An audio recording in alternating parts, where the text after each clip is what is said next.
Welcome to Our Journey to Christ podcast with your hosts, Nikki Cottom and Katie Spencer. Join them as they discuss difficult conversations, hope, joy, identity, expansion, faith, trust, belonging, and healing. Hello, everyone, and welcome to this episode this week. I'm here with Katie Spencer, and we are excited to talk about emotions. We'll take it a little bit of a different direction today, but talk about emotions today again. So how are you doing, Katie? Hi, Nikki. I'm doing pretty good. Emotions is definitely the key topic because I feel like I'm bombarded with emotions all the time. I don't know if I'm the only one. I didn't think I was an emotional person, and now it feels like it's tidal waves of of emotions that are constantly coming. Um, but I think that at least with the tidal waves, I'm able to recognize a little bit more and deal with them, at least acknowledge what they are, maybe pinpoint a little bit. So maybe I have some emotional maturity happening now with emotions. I'm so glad to hear it. I do definitely feel like, as a collective in our human consciousness as children of God, we are all being asked right now to up level emotionally, and that's going to look different for everybody. One thing that I was listening to today in a book that I really love was talking about how the scientific method never regards emotion. And so, therefore, the medical world, as we know it in allopathic medicine specifically, will never be able to cure anything because they will not reach the emotional level because it's hard to use the scientific method as we currently use it to determine those things. So we're asked to up level emotionally because, as we talked about last time, that's the only way. That's the only way that we are going to be able to heal and be healthy and whole and happy in this lifetime. So if you're suppressing emotions, tune in because we're going to cover that today. So, we did talk in the last episode about emotions in general. We talked a little bit about anger. We talked about the liver and how anger is a liver related emotion. We talked a little bit about how trapped emotions or suppressed emotions can be linked to underlying health challenges, physical symptoms of things. And so I want to talk more this week about emotions and how do you navigate emotions? Because I don't know about you, Katie, growing up, but for me, when I was growing up, it was like, don't show emotion, don't cry in front of people. We kind of talked about a little bit about this last time too. Don't cry in front of anyone. If you're angry, don't show it. If you're upset, don't show it. Just pretend everything's okay. Go to your room later and cry if you have to, you big baby wimp.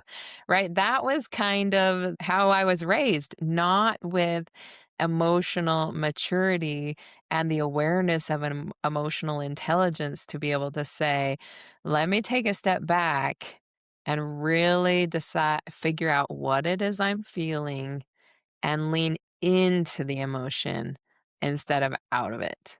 Because what do you think when you think of leaning into the emotion? We did talk of some about this last week. I promise we're going in a different direction. But yeah, Katie, what do you think of when you think of leaning into an emotion? Well, that seems like jumping into the pool, man.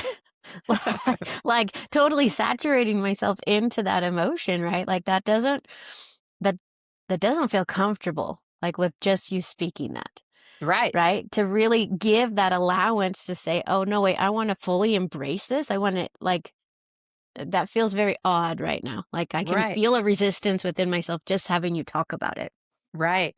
And I think that's normal for a lot of us who grew up in emotionally unhealthy or uneducated homes and families.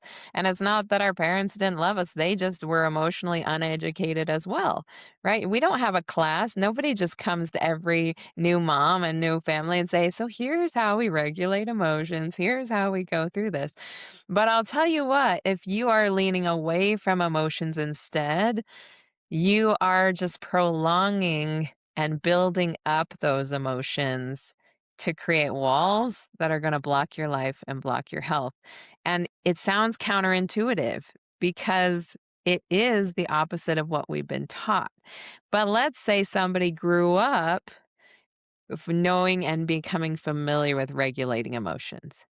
Then the idea of constantly suppressing the same emotion over and over would feel like, what the heck are you doing? It's like somebody smoking a cigarette and deciding, well, I'm not going to get lung cancer because of it, right? Like you can't just do the opposite of what it is that is healthy for your body and expect you to not have symptoms. So I have compassion because I'm still a work in progress. Katie's still a work in progress. We all are. I do want to talk a little bit about emotions and commonly trapped emotions in certain areas of the body.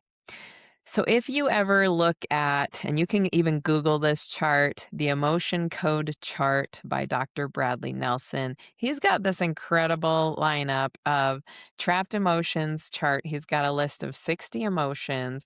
And in this list of 60 emotions, what's really cool here is he actually lists the Chinese medicine connections between these emotions and where they are typically trapped inside the body.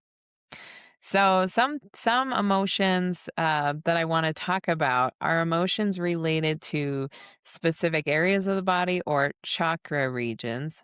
We'll talk a little bit about chakras in a little bit, but it's important to know these things because, like I said earlier, with the scientific method not being able to gather evidence about emotions in terms of physical health, and that's really the root of at least 99% of these health problems, then it's important for us to use the methods that can be connected and these frameworks that can help us make sense where the medical institutions are totally lacking.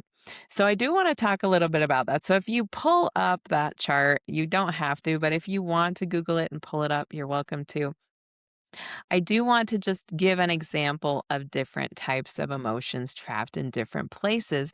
So, as you are thinking about the emotions or maybe some of the physical sensations you have in these different areas of your body, then you'll be able to make the connection that perhaps there is some surrender of emotions in this space to release.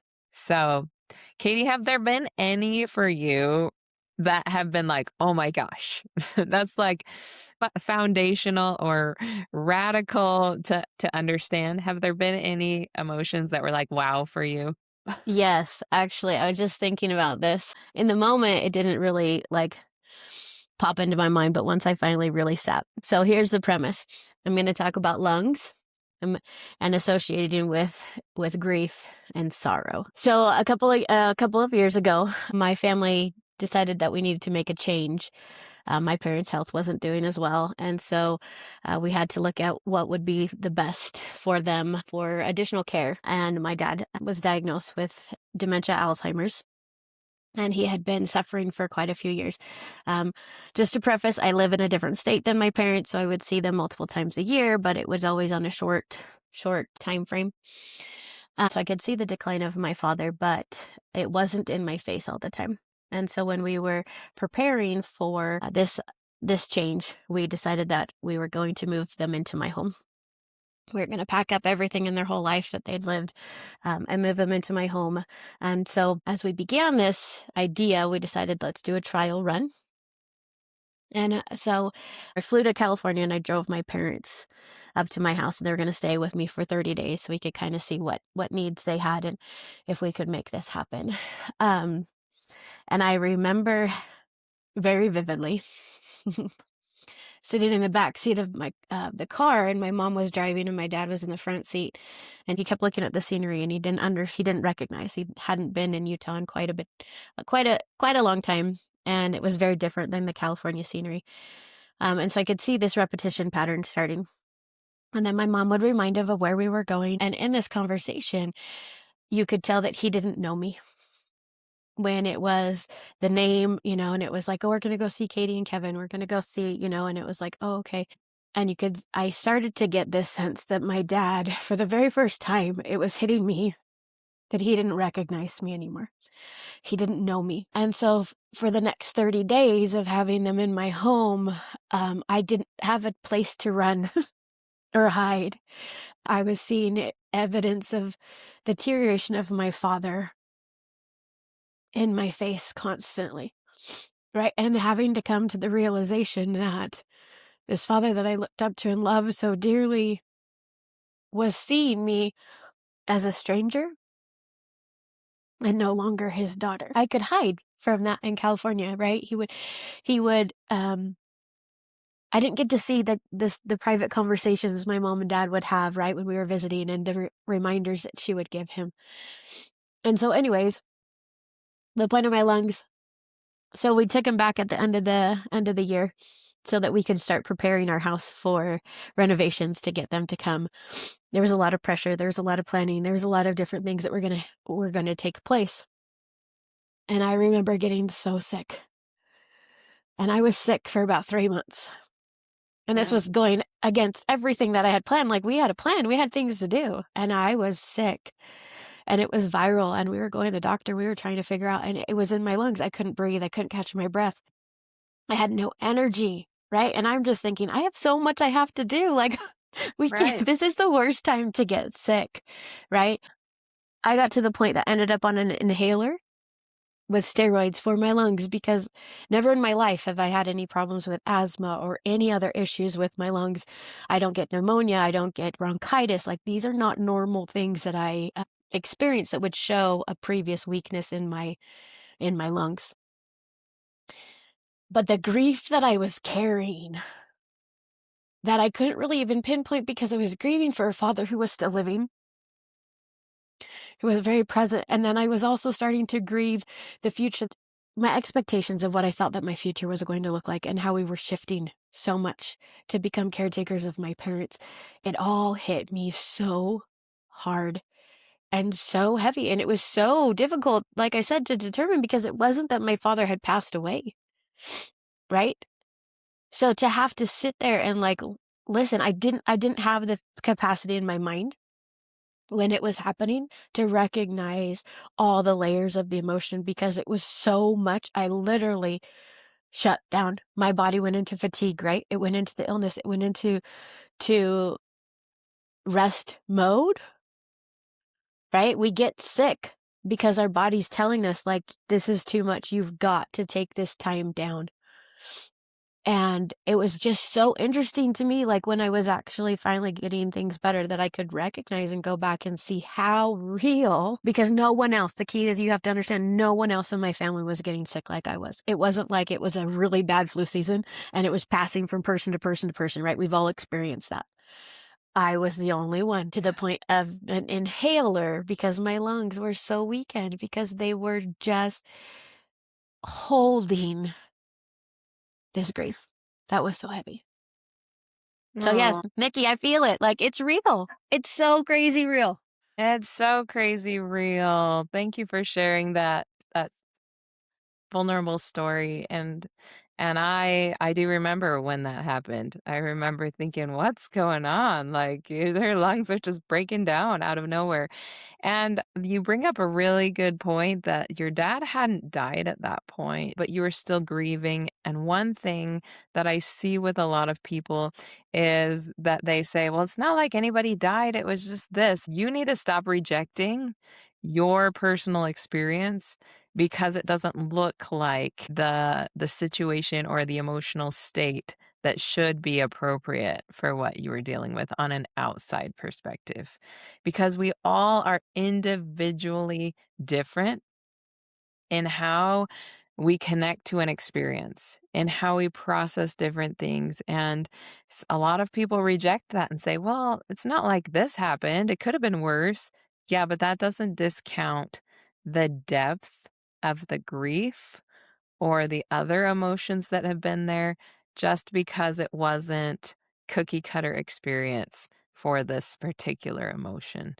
And I think that's really important for us to understand because for all of us, I can guarantee every one of us has had an experience as a child that somebody from the outside would say, well, that's not really that big of a deal, but it shattered our world, right? Yes. And same in our adolescence, and same in our young adult lives, and over on repeat throughout our lives. We have these experiences where it doesn't look like the cookie cutter situation to experience that emotion, but we still do. And then that actually makes it harder for us to validate those because nobody else is validating those. And so I'm here to tell you that just because somebody else may not have validated a specific emotion doesn't mean that it wasn't real, doesn't mean that it didn't mean something, and it doesn't mean that it's not still stuck in your body. So, I do appreciate you bringing that up, Katie, with the grief and the lungs, because that is definitely an emotion commonly trapped in the lungs. And I do want to go over some of these emotions and these different chakra levels of the body. So, if you're unfamiliar with chakras, there are more than 7 chakras, but we just focus on the main 7 for ease because we can kind of understand that. So each chakra is connected to a certain gland and different organs throughout the body. So each part of our physical body that we can see in a mirror is connected to at least one of these different chakra systems. And they all serve as an energetic spiritual energy of the body within the body. So the top of our head, think about the top of our head. It's called the crown chakra, and it's in the center of the top of our head. It also goes around to that top part of our head, and it is linked to the pituitary gland. Okay, the pituitary gland is all about regulating all the other glands. Spiritually, it is linked to our connection with God. Okay. So there can be all sorts of different emotions associated with this, but one of the particular ones that I want to bring up for this particular chakra is that longing often causes an imbalance with the pituitary gland. Longing means hoping for something that is not there, hoping for something that, like longing for something that is not with you right now. And that is a very common emotion for people to have because we're thrown into these life experiences and we think life's going to go one way and then it doesn't. Okay, so if you've experienced this energy of really kind of craving something that you don't know is actually going to happen, it feels like a longing. It feels kind of a little bit like a little bit of a betrayal that it hasn't happened. Longing is often trapped there in the crown chakra or the pituitary, and it can actually cause a disconnection with us between our relationship with ourselves and our relationship with God because we kind of put God in the middle and say, well, this thing isn't happening. So therefore, maybe God isn't listening to me. So releasing these emotions from the crown chakra is really valuable because it can actually help us center into ourselves because we are not human beings. We are spiritual children of God in a physical body or within a physical body. So, keeping that in mind is important because we are divinity. We are divinity, but we have this physical component. So, we cannot truly be separated from God, but we can, by our emotional state, be brought to receive lower vibration emotions because of certain feelings that we allow to endure instead of feeling them, allowing them patience, and processing them. Okay. Now with the third eye chakra, that's like in the right between the two eyebrows, right there in that space. That's where the brow chakra is. The brow chakra is linked to the pineal gland and it is linked to processing light, like both spiritual light and physical light. It is linked to a lot of hormonal processes in the body and homeostasis and all sorts of things. So, the pineal gland or the pineal gland, depending on how you want to say it, it's kind of shaped like a pine cone. So, they call it the pineal gland. Um, that one has a lot of emotions related to how we see and process the world. So if we are seeing through an eye of, we can see through an eye of bitterness. We can see through an eye of regret. We can see through an eye of um, overwhelm.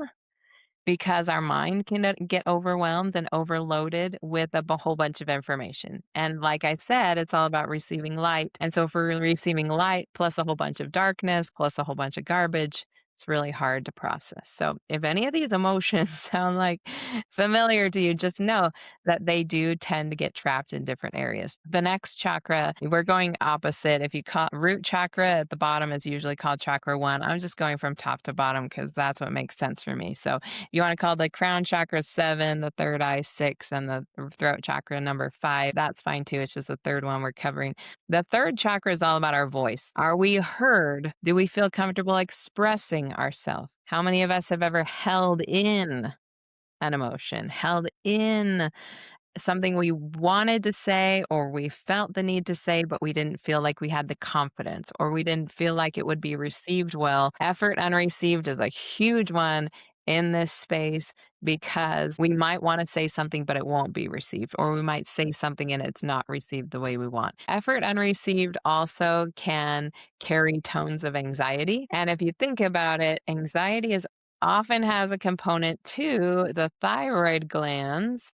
Well, not having your needs met, your voice heard, anything related can get trapped there. And it's actually the most narrow of all the chakras. So if you think about anxiety getting piled in, what's going to happen when you've got emotions that are clogging the throat area and they can't be expressed?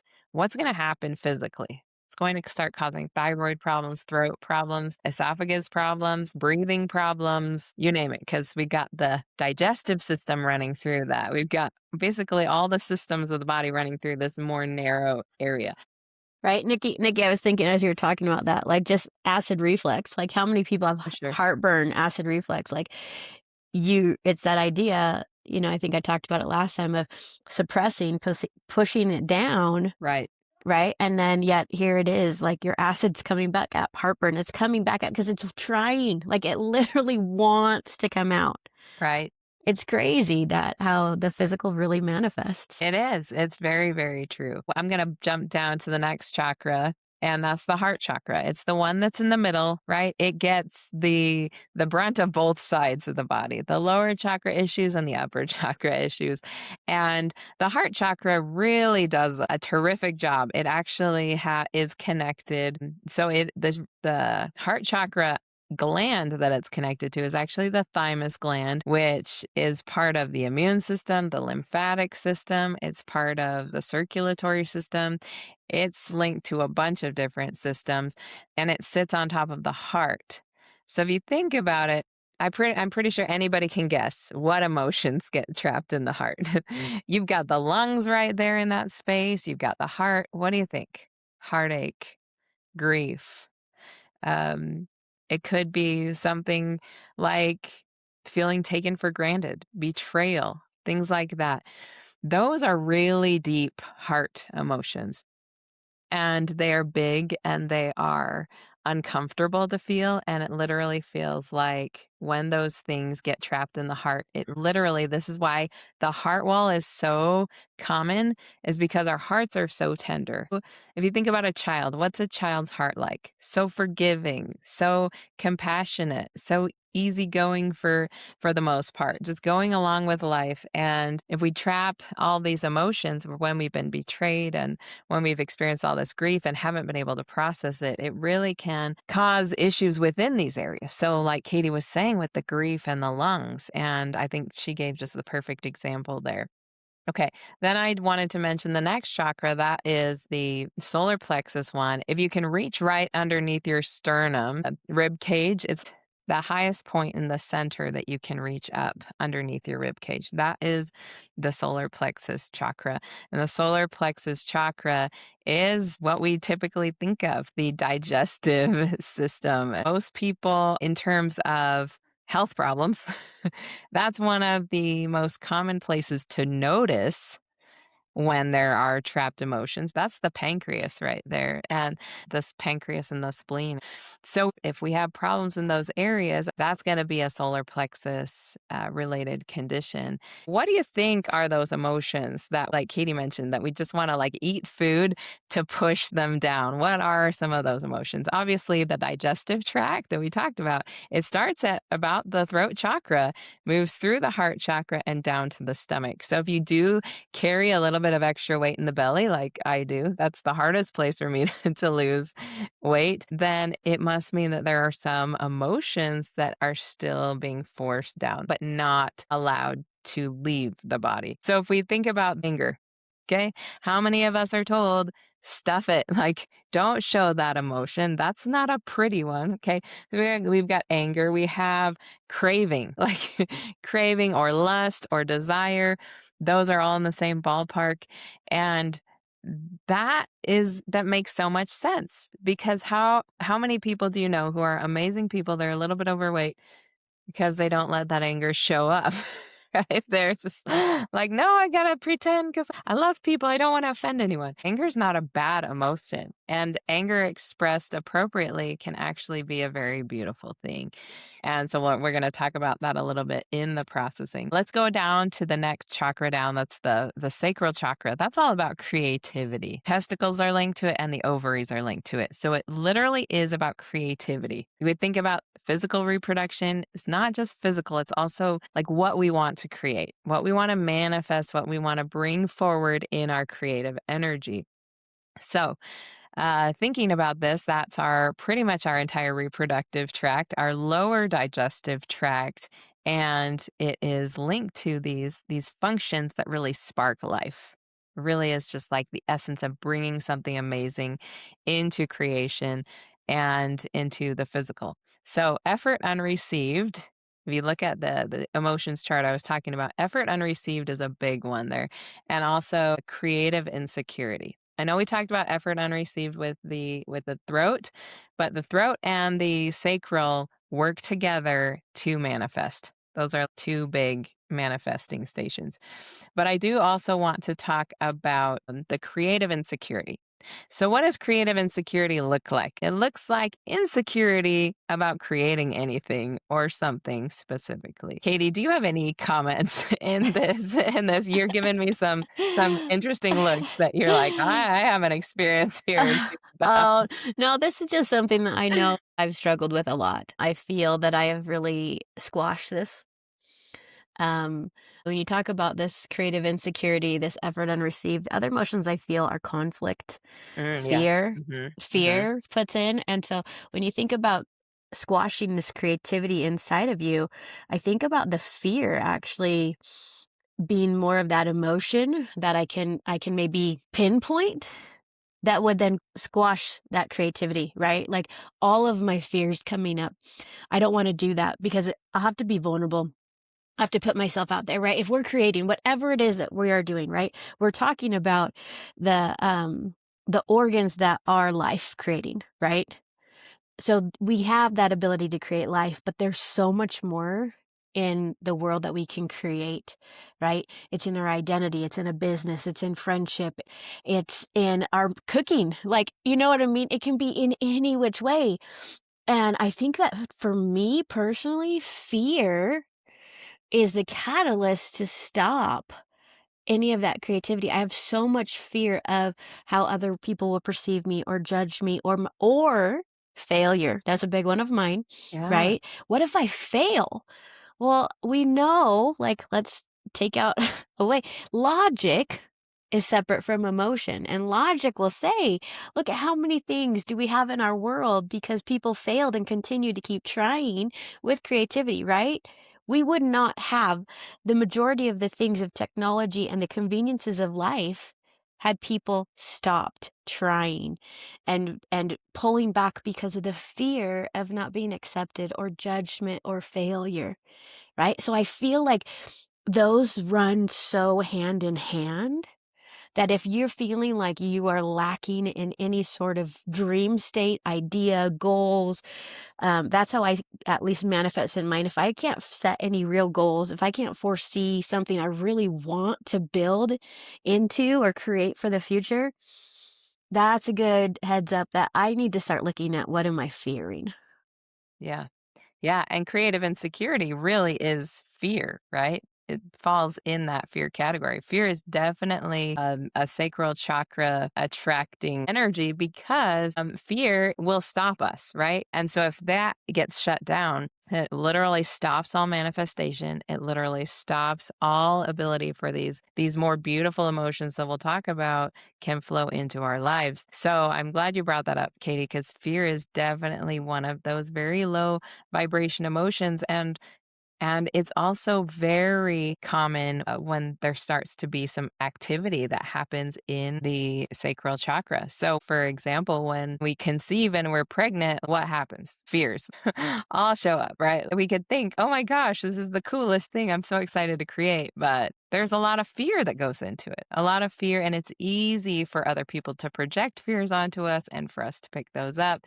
And it's not just with physical reproduction, but also anything we want to create spiritually or physically. Like it could be that we want to start a new hobby, but we're scared of failure. We want to put ourselves out there, make a friend, start a conversation, but we're like, no, no, this fear is keeping me stuck. So that creative insecurity really is fear. And so I'm glad you brought that up. Okay, the final chakra I want to mention is the root chakra. This is chakra number one. It is all about security and survival. So it's linked to those lower parts of the reproductive system, the lowest parts of the digestive system, and it's linked to the lowest parts of the reproductive system. So if we think about these things processing out of our bodies, oftentimes things process and they come out through the root chakra. Our pee, our poop, our babies, like they all come out through the root chakra. The root chakra is linked to our survival, is linked to our ego. And so, in order for us to feel secure and stable, then it's important that our root chakra is able to feel validated and to feel supported. So if these parts of your body have problems, or if you're feeling like maybe there's something going on here, let me tell you, these are some of the yuckiest emotions that get stuck here. And why? Because of the lack of processing. If we were to fully be able to release the emotions, the feelings, all of this resistance, we would eliminate those in the lower chakras of our body. So these emotions look like apathy, like I don't even care. Because how can you create if you don't even care, right? We got apathy, we've got guilt, and we got shame. Those are really, really low vibration emotions. And I have never met somebody that I've worked with who hasn't had shame to be released. Shame is an emotion we all feel, regardless of what's going on for us. Shame is totally its own animal. It's this crazy little thing that goes on the side and destroys our lives. Um, and so shame is really difficult to deal with. It's really difficult for us to be able to move up into the creativity, into the personal free willpower, and it's also linked to the adrenal gland. So the gland that is connected to it is the adrenal glands, which is fight or flight. It's our sense of survival. So if you have problems with anxiety, if you have problems with fear and those fears firing in your brain all the time, there could be this connection with shame, with guilt, with this lowest chakra. Doesn't mean lowest in least important. It just means like in relation to the body. Those are some things that I wanted to point out because if you've been listening and you're like, oh my gosh, she was talking about the root chakra and fear, and I deal with chronic fear, the root chakra, you're like, well, but that's the one I don't want to get rid of because that one's like, I do want to get rid of it, but it's going to go the deepest and darkest, and people are going to know my secrets.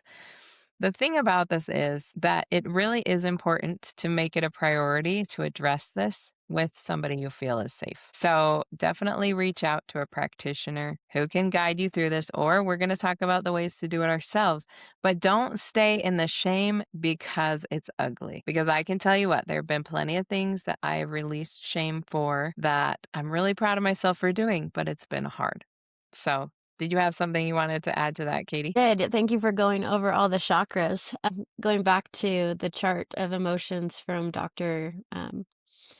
Bradley or Bradley Nelson. I did want to point out a couple more things because they can appear, emotions can appear and they can hide in different parts of our body. So what Nikki and I just want to do is kind of help you with an awareness, right? And the physical, like I talked about the lungs with my grief. I want you guys to think, have you ever felt butterflies in your stomach? You know, when you think about the butterflies in your stomach, that's a nervousness, right? We most people can relate to that. That's a nervousness and anxiety, right? Your stomach gets upset. Um, different things of that. If you listen, if you listen to your body with an open mind, with a curiosity, even if you don't have any practice in this, I think that you will start to become in tune with some of these things that maybe you've just experienced your whole life. Right? And you don't know any difference. I know that I've had that. I've had different things that I'm just like, well, this is my normal. And I don't even know, like, until something shifted and my normal changed, that I was like, oh wait, other people don't feel like this all the time. Right? So Yeah. we do get lost in our body, and we have to understand, like Nikki said, that we don't get to take emotions in like this clinical sense of this is just the emotion, this is how it's going to affect you, because we are human beings that are in different environments with multiple emotions coming at us in all ways. So that is why we really need to have that grace and compassion with ourselves, that even if other people don't validate us, we don't need to look outside for validation. It's coming into that true ownership of knowing that we are creative beings from a God that loves us, and we are the master of our own body and self, right? And He is the master healer. So yes, we're going to talk about ways where you can go, and seek help and look for outside influence, but don't disregard what God naturally gave you. You are the master. And I can speak by experience of really being gaslit my whole life, Yeah. right? And giving that power away to other people, that they were the experts, and then really learning how to harness it and say, but no, I live with my body. I live with every part of me. I can become in tuned. Right? Yes. So Yes. think about your body in that open mind, right? Have that curiosity of what can stand out. Like another one that came to my mind was a weak bladder. How many people have experienced, especially women, sadly after pregnancy, right? A weak bladder. Could that be dread? Could it be that you're getting ready to go somewhere and you just have this, not anxiety, a little bit of dread or blaming or terror, horror, whatever it may be that's inside of you, and then all of a sudden you can't control your bladder. You've got to go make sure you release your bladder before you go into a situation, right? Right. Like Mhm. there are things that your body beautifully was created to give us hints, to tell us. And as you step into that and really start to awaken your mind, I promise you, you're going to start seeing things in a whole new light. Yes, I love that, Katie. I love that. I love how you mentioned the weak bladder and also just everything that you've mentioned about showing this compassion, that this is a space for us to experience. And the emotions are not bad, they just teach us, right? I think one of the greatest gifts of being born in today's day and age where so many things are done for us, we're not outside working from sun up to sundown to support our families in the fields. We have the ability to take time to unpack emotions. And so I do find it valuable, and I try to incorporate this on a daily basis. What emotions am I being called to yield up today, to give up, to feel, to process? Because we really are given this time. And if we don't take the time to do it, we're going to end up in the hospital or we're going to end up in these other situations where we're definitely going to be forced to take the time, right? So I do think it's beautiful that we have the opportunity to take this time and we can be proactive about it. So first of all, not hold any resentment towards these emotions. These are expressions that we get to experience in mortality in this space that we're in. And I also love how emotions clue us in to something else going on. One thing that I have noticed as I've cleared things is my intuition has gotten better, my health has gotten better, so many things have improved because I've been able to unpack these emotions that have been stifling my intuitive processes, my creative processes, understanding who I am and what I came to this earth to accomplish because I was so ridden with fear that I couldn't even see clearly. So I want you to know that these aren't bad. They are opportunities to express to us that something is not right in the body or something needs to be processed or understood. It's not a sin, it's not a punishment, it's not anything like that. So, the first thing that we get to do with emotions to heal is to simply accept that they are. And that's what I've been trying, and Katie's been doing a great job too, trying to get you to see is just accept. You are a child of God. You do have these emotions. You have the full spectrum of emotions, and it's part of who we are. These emotions show us things about ourselves. They show us where we have unhealed wounds. They show us where we have compassion. They show us who we truly are if we can unpack all the baggage. So knowing that, having the acceptance of it is key. The next one is the awareness. Okay, the awareness of what is the emotion. What is the emotion that's expressing? Most emotions boil down to two main emotions if they're negative: fear and anger. Most boil down to a flavor of one of those two emotions. So if you are really at the beginning and you're thinking, I don't know what emotion it is, I'm just feeling really cranky right now. Okay, is that anger? Yeah, that's probably close to anger. So you can just feel that feeling, that crankiness in whatever form it looks like, and not pass any judgment on it, except to say, thank you that it's shown up because it's teaching me something. Okay. I know it's hard to think of, but let Nikki, me just tell you that the third step of healing emotions is to express healthy anger. Did you know that anger is a much higher vibrational frequency than shame, guilt, and grief? When you can feel anger about something, you have made it beyond those things in your elevation, on your ascension into higher levels of consciousness. Healthy anger is really important because anger actually leads to what we talked about last time with anger being an awareness that a boundary has been crossed. Anger actually allows us to take back our power. Say, this was crossed. No, no, no. That was my decision to make. Or that decision was taken from me. Somebody assumed I wanted something that I didn't want. And so that anger actually can call down the power of taking on our own free will again. So anger is actually so important. So if you're feeling anger, you're not bad. You're actually working your way up to the space right beneath reclaiming your free will. And so once you can reclaim that free will, that own autonomy that you have, now you're in this space where you get to choose your adventure.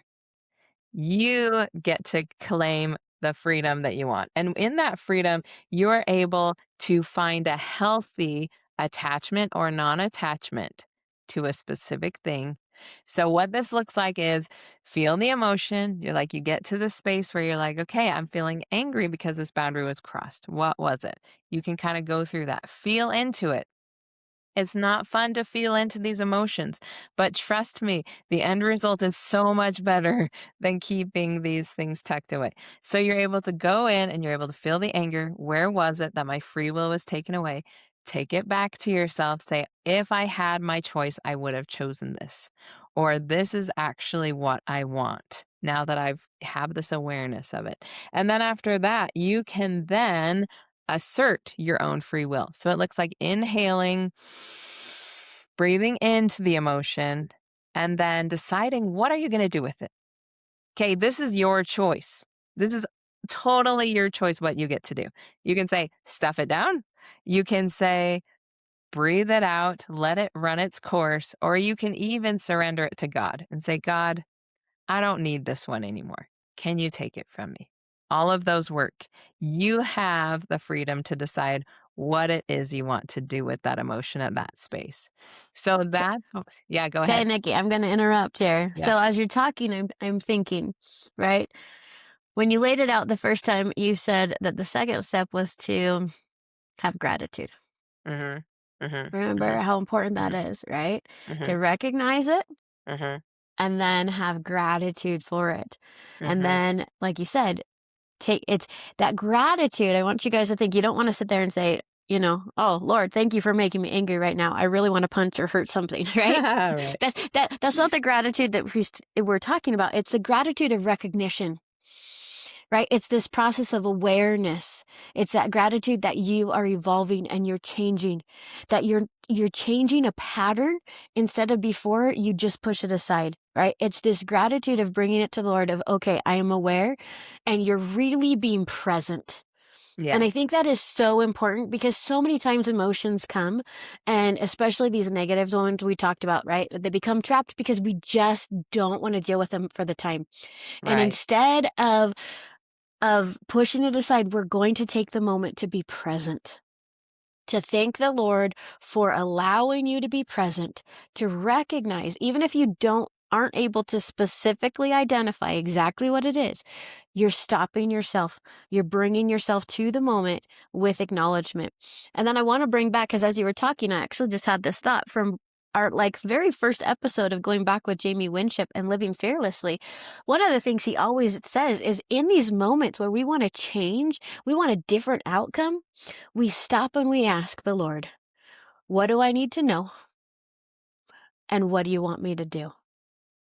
And so we can even take that for just a small moment and token, right? If you're trying to figure out, I have this emotion. This was a trigger. This is an awareness. Thank you for giving it to me. What do you want me to know about this? What do I need to learn about myself? Right? Or the boundaries people are crossing? What is this making me uncomfortable? Why is this coming up? And then what do you want me to do? And it doesn't mean that what we do is going to be perfect or wonderful. It's just a process of learning and changing, and it's a trial and error, right? And so just as you were talking, I was like, wait, this is what we've been talking about. We're building upon all of these aspects of identifying who we are and aligning ourselves with God. Because like you said, these emotions are neutral. They're not a good or a bad. They're just for our awareness, for our growth, to maybe be, like you said, anger is an activator.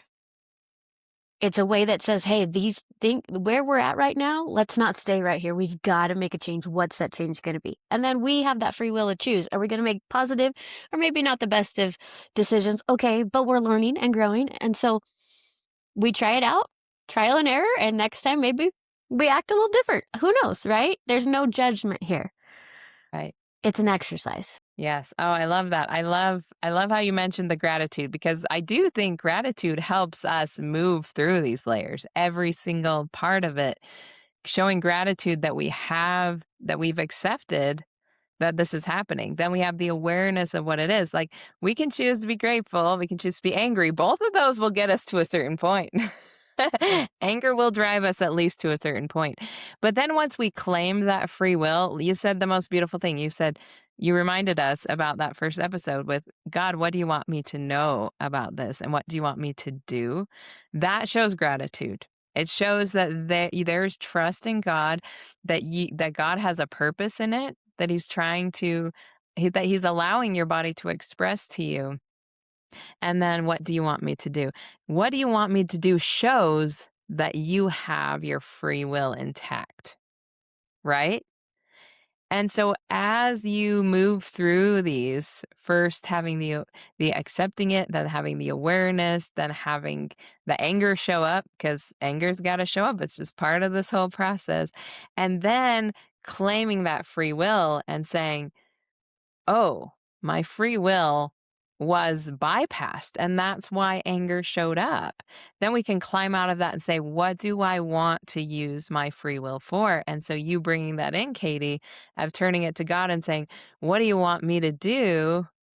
That's beautiful because it shows that at that level, we do have our free will intact enough to make the decision. So, like the first several, the acceptance, the awareness, the anger, all show us that there's a lesson to be learned. And then the next levels of integrating that free will and if setting what we actually do intend and then exerting that into the world, that shows that we know we have the capacity to choose. So it really does come full circle with all of us. So if you get to the anger part and you're like, I can't get past the anger part, that is a beautiful place to plug in gratitude because anger will only get you halfway. So we did talk about anger a lot last time, and anger is one of the coolest emotions. Like it is the most intriguing because it does actually get us. It activates us to a specific point. So if you're angry that things aren't going well in your life, if you're angry at a relationship, if you're angry at whatever, it doesn't mean you're a bad person. It just means that there has been aspects of your free will that have been taken away from you and it's uncomfortable. That's all it means. It doesn't mean you're bad. It doesn't mean you're gonna be a drunk alcoholic like your great-grandfather who beat up all of his family. That's not what it means. It's just to show you that your free will has been lost somewhere. And so to be able to step through this process and say, "Okay, I accept that it is happening. I'm showing the awareness. Oh, now anger is gonna show up." And anger is gonna rear its head and say, "Yeah, look at all these ways it's hurt me. Look at all these ways my boundaries were crossed." Then you get to step into what do I do want? What do I want to use my free will to establish for myself and for the future? And that's a beautiful place because once we call back that free will, we can do what it is that not just God wants us to do, but I guarantee you that God wants you to do what you are meant to do that will bring you the most joy. It's not just God's up there with a checklist saying, okay, you've passed that one. Now I want you to do this. Now I want you to do that. It's a partnership. It really is a partnership, and God wants you to have joy and be happy. So He's never going to put something into your life that doesn't have the potential to bring you joy in the end. He's never going to allow you to feel an emotion that is the end all be all and you will be in it for the rest of your life and all of eternity. That's not the point. The point is that as these things surface, and we accept it and we show awareness of it. We experience anger. We then set to call our free will back, set new boundaries, and then move forward. We actually are calling back our power and our capacity and opening up our vessels to receive more joy. Love So it. it's Great pretty job. awesome. Great job, Nikki. Thank you for taking us through those steps of, really just walking us through because ultimately we're here to experience all types of emotion, but we want to sit in the places where we can feel those higher vibrations, really recognize. And I know from some of my own life experiences when I'm bogged down in the depths of these lower vibrations, it is harder to feel that joy. And so that recognition of we've got to kind of get into the mud, guys. We got to get into the dirty so that we can clean up the baggage and really step into feeling the greatness of the joy. I've always been reminded that it can sound overwhelming and it can sound difficult, but we have to remember that everything is in opposition. And so when we get in and we really sit with some of these more difficult emotions, I promise you, it's just opening up a path to feel these greater emotions of higher vibration and more capacity than you even have yourself, maybe even have your mind open to, right? You're going to experience it. So it's worth the battle. It's worth getting in and just being raw and real. So Nikki and I both, we just encourage you guys to approach your emotions, your life, to approach your body with curiosity, with an openness, It doesn't have to go deep and heavy. It starts with one emotion, one recognition, right? And then it will become easier. Just like anything that you practice, the more that you do, the more awareness you give, the more you will see and you'll be able to work towards this. So thank you, Nikki, for sharing us a beautiful step-by-step journey on how to really incorporate this into each and every one of our own lives. Yes. And for those listening, if you are interested in booking a session with Katie, she is taking clients. So if you want to book with somebody who will be compassionate and have just this great appreciation for God's plan in your life and clearing up what doesn't serve you so that you can experience more joy, definitely reach out. Will you repeat what your email is again? Yeah, just send me an email. My email is emotionalwellnesswithkatie@gmail.com. So emotional wellness with Katie, Katie, @gmail.com. Perfect. And then if you are interested in getting into more of the nitty-gritty about pulling up and identifying emotions, trapped emotions in the body with a muscle testing system, I do have a free muscle testing course on my website, nikkicottom.com. It goes over how to start doing this for yourself. So if you're at that point, you just kind of want to explore it a little bit and see what you can create, what you can explore, and what you can release as far as emotions go, then feel free to jump over there and click on the pull down tab of online courses and then the free muscle testing 101 class. Thank you so much for listening and being participating in our discussion today. We love having you on here. We know the power of releasing these emotions. Katie and I both have experienced it in some of the worst experiences of our lives, in the deepest grief, in the deepest ruts of our lives. And being able to be pulled out and see the other side is amazing. So don't hesitate if you're feeling the call. I think we're all being asked to up level and transcend in beautiful ways of consciousness, both for ourselves and for our ancestors at this time. And so if you feel the call to step in to this water and break the chains for yourself and your family and your posterity, then feel free to reach out. We'd love to connect with you. And we hope you join us next time for another incredible episode. So thank you so much for joining us and have a wonderful week.